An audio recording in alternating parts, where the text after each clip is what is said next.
6, 9. 5, 6, 9. In this video, we are going to talk about bambulabs AMS system in combination with the LiDAR scanner. You might think, what is the link here? Well, stay tuned and I'll tell you all about it. This video is brought to you by PCBWay, your one-stop for all PCB needs.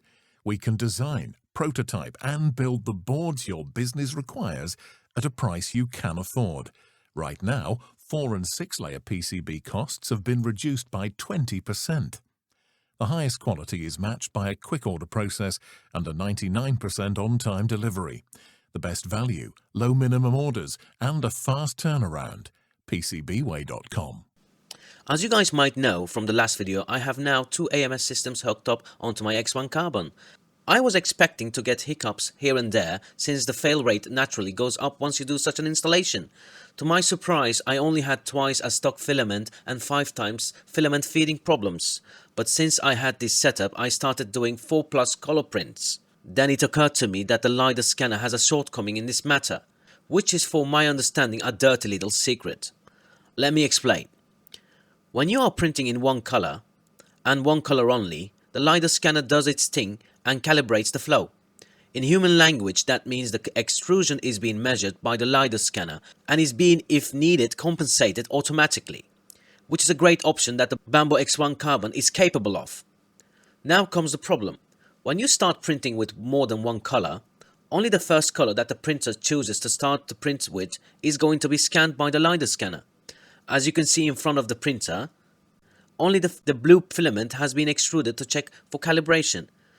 But what about the other 7 filaments that this print is going to use? And even worse is that the main color of this print is white, not blue. One of the main selling points of the Carbon series is that the printer has a LiDAR scanner.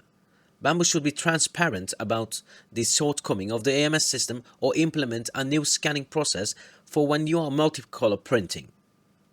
I don't think that's an impossible task to fulfill, since they only have to extrude all filaments that has to be used in the active print, and then do the flow calibration. I think I'm getting off hook here, because I'm using the same brand of filaments, and they are all same filament type, which is PLA. I'm pretty sure that makers who print with different brands of materials in one print will have quality issues because of this dirty little secret that Bambu has about multicolor printing.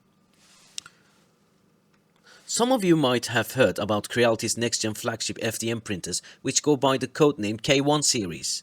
Those flagship printers will be equipped with an AI camera, which means, in other words, that it will most likely have a LiDAR scanner as well, and they will operate in Core XY manner. I think bambulabs has a competitor. Well, let's at least hope so. So that the technology gets a bump towards the right direction, but that's something that we will have to see in the near future. Anyways, I hope I brought some stuff for you guys to think about and not take everything they claim without questioning. Because remember guys, this is not something that only bambulabs does, it's how most of any companies operate. They will tell you all kinds of features and keep away if there are restrictions in those features. It's a competitive market and always will be. I'm afraid we came to the end of this video, so hit the thumbs up if you liked the video and hit the thumbs up if you didn't like the video. Subscribe to my channel if you would like to see more content like this in the future. Bye!